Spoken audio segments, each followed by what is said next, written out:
स्वागत है आपका सिलेक्शन ड्रीम के यूट्यूब चैनल पर। हम आपके लिए लेकर आए हैं एमपी पुलिस कांस्टेबल एग्जाम 2025 की तैयारी के लिए पीवाईक्यू की सीरीज। इसमें हम आप करवाएंगे 2016 से लेकर 2025 तक जितनी भी एमपी पुलिस की एग्ज़ाम हुई है उन सभी के पीवाईक्यू। इसीलिए चैनल को सब्सक्राइब करें और ज़्यादा से ज़्यादा शेयर करें। जिसने पिछली वीडियो नहीं देखी है वो पिछली वीडियो भी देख ले प्लेलिस्ट में जाकर। और इसी के साथ हमारे चैनल पर चलाई जा रही है प्रैक्टिस सेट की सीरीज़, उसे भी देखिए क्योंकि ये सभी आपके एग्ज़ाम में बहुत ही इम्पोर्टेंट होने वाले हैं।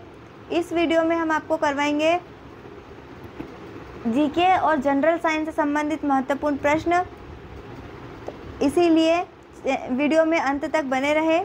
आइए देखते हैं, हमारा पहला प्रश्न है, मिर्ज़ा गालिब हिंदुस्तानी संगीत की किस शैली से संबंधित है? मिर्ज़ा गालिब संबंधित है गज़ल से। अगला प्रश्न देखेंगे, तंबूरा, घाटम और खानजीरा देश में आमतौर पर इस्तेमाल किए जाने वाले संगीत वाद्य यंत्र है। तो यह है कर्नाटक संगीत के वाद्य यंत्र। अगला प्रश्न देखेंगे, गलत मिलान वाली घटना का चयन करें। गलत मिलान देखना है हमें। 1469 गुरु नानक का जन्म, यह सही है। 1191 तराइन की पहली लड़ाई, यह भी सही है। और 1221 में चंगेज खान ने भारत पर आक्रमण किया, यह भी सही है। जबकि 1560 पानीपत की दूसरी लड़ाई, यह गलत है, जो कि हमारा आंसर है। अगला प्रश्न देखेंगे, ईद उल फितर देश के अंत का प्रतीक है। तो इसका आंसर होगा रमजान का। अगला आंसर है, प्रश्न है, जमानत राशि के संबंध में निम्न में से कौन सा कथन सही नहीं है? तो गलत कथन देखना है हमें।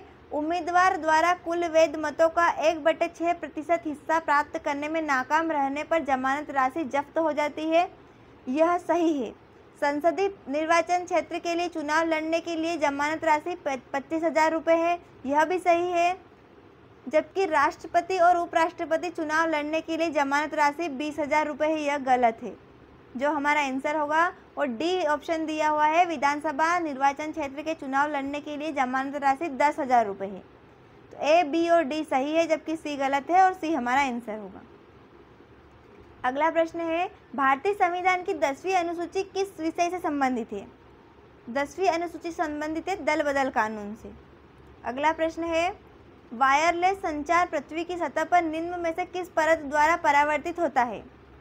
तो यह परावर्तित होता है आयन मंडल द्वारा। अगला प्रश्न देखेंगे, सीमा क्षेत्र विकास कार्यक्रम कब प्रारंभ किया गया? यह प्रारंभ किया गया था 1993 में।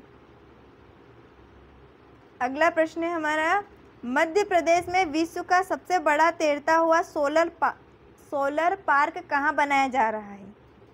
सोलर पार्क बनाया जा रहा है ओंकारेश्वर में, सबसे बड़ा तैरता हुआ सोलर पार्क। अगला प्रश्न है हमारा, राष्ट्रीय तुलसी सम्मान देश में उत्कृष्टता के लिए दिया जाता है। तो इसका आंसर होगा जनजाति, लोक और पारंपरिक कला। अगला प्रश्न है, जॉर्ज कैसल की समुद्र तल से ऊंचाई कितनी है? तो जॉर्ज कैसल की समुद्र तल से ऊंचाई है 484 मीटर। अगला प्रश्न है हमारा, मनोरंजन के उत्कृष्ट उपलब्धि के लिए सलमान खान को किस वर्ष राजीव गांधी पुरस्कार मिला? तो वो मिला था 2008 में। अगला प्रश्न देखेंगे, बंदर कुदनी निम्नलिखित में से किस स्थान पर स्थित है? तो बंदर कुदनी स्थित है जबलपुर में। अगला प्रश्न है, निम्नलिखित में से किस किले को दक्षिण भारत का प्रवेश द्वार कहा जाता है? तो दक्षिण भारत का प्रवेश द्वार कहा जाता है असीरगढ़ का किला। अगला प्रश्न है, निम्नलिखित में से कौन सा स्थान राजमाता अहिल्या देवी होलकर के साम्राज्य की राजधानी थी? तो इसका आंसर होगा महेश्वर। अगला प्रश्न है, दतिया जिले में कितने गांव हैं? जनगणना 2011 के अनुसार दतिया जिले में 735 गांव हैं। अगला प्रश्न है जो कि उस टाइम के करंट अफेयर से संबंधित प्रश्न है, इसीलिए हम अगला प्रश्न देखेंगे। ये भी करंट अफेयर का क्वेश्चन है उस टाइम के। क्वेश्चन नंबर 19 देखेंगे, निम्नलिखित में से कौन सा संगठन यूएनओ से संबंध नहीं है? तो इसका आंसर होगा एशियन या आसियान। अगला प्रश्न है, निम्नलिखित में से विश्व का सबसे बड़ा हथियार निर्यातक देश कौन सा है? सबसे बड़ा हथियार निर्यातक देश है अमेरिका। अगला प्रश्न है, पीने के पानी को भी कहा जाता है, तो पीने के पानी को कहते हैं पेयजल। अगला प्रश्न है हमारा, किसी वस्तु पर कार्य करने वाले बल का परिमाण डैश बल की दिशा में तय की गई दूरी द्वारा किए गए कार्य के बराबर होता है? तो वो होता है गुणा किया हुआ। अगला प्रश्न है, डैश का विज्ञान एक मैक्रोस्कोपिक है, तो इसका आंसर होगा ऊष्मप्रवैगिकी। अगला प्रश्न है, गंगा एक्शन प्लान लॉन्च किया गया, तो गंगा एक्शन प्लान लॉन्च किया गया था 1985 में।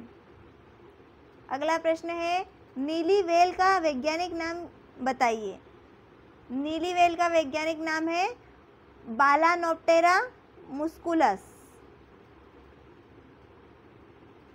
अगला प्रश्न है, पाइनस में निषेचन के बाद बीजांड विकसित होते हैं, तो इसका आंसर होगा बीज में। अगला प्रश्न है, नीचे दिए गए चित्र को ध्यान से देखिए, यह जीव किस संघ से संबंधित है? तो यह संबंधित है हेमिकॉर्डेट से, हेमिकॉर्डेट से संबंधित है। अगला प्रश्न है, इसमें निर्देश दिया हुआ है, अभिकथन और कारण को देखकर हमें आंसर देना है। तमिलनाडु सरकार ने एक बार उपयोग होने वाले थ्रो अवे प्लास्टिक के उपयोग पर प्रतिबंध लगा दिया गया है। कारण है, पर्यावरण पर प्लास्टिक के नकारात्मक परिणामों को कम करना महत्वपूर्ण है। तो इसका आंसर होगा ए और आर दोनों सत्य है और आर ए की सही व्याख्या करता है, ये हमारा आंसर है। अगला प्रश्न देखेंगे, डैश वह इकाई है जिसमें किसी ईंधन का ऊष्मीय मान व्यक्त किया जाता है, तो इसका आंसर होगा किलो जूल या किलोग्राम, केजे या किलोग्राम।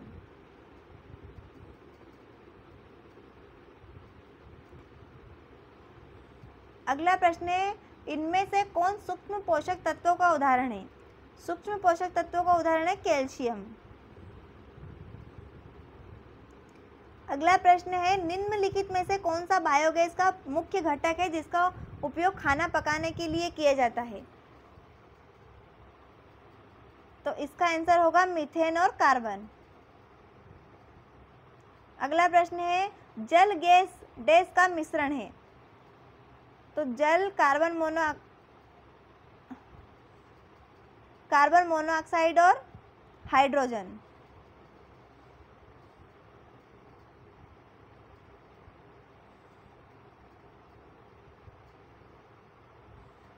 अगला प्रश्न है, एक कदम स्वच्छता की ओर डैश की टैगलाइन है, तो यह टैगलाइन है स्वच्छ भारत अभियान। अगला प्रश्न है, इंसुलिन का आविष्कार किसने किया? इंसुलिन का आविष्कार किया फ्रेडरिक ग्रांट बेंटिंग ने। इस सेट का लास्ट प्रश्न देखेंगे, लीवर वाट्स आमतौर पर डैश में बढ़ते हैं, तो वो बढ़ते हैं नम मिट्टी और नम चट्टाने में। अभी हमने जीके और जनरल साइंस से संबंधित महत्वपूर्ण प्रश्नों को देखा है। ऐसे ही प्रश्नों को देखने के लिए चैनल को सब्सक्राइब करें। नेक्स्ट वीडियो में हम आपके लिए लेकर आएंगे अगले सेट के 35 प्रश्न जो कि पिछली परीक्षा में पूछे गए थे और इस परीक्षाओं में भी आने की पूर्ण संभावना है। इसीलिए चैनल पर बने रहें। धन्यवाद।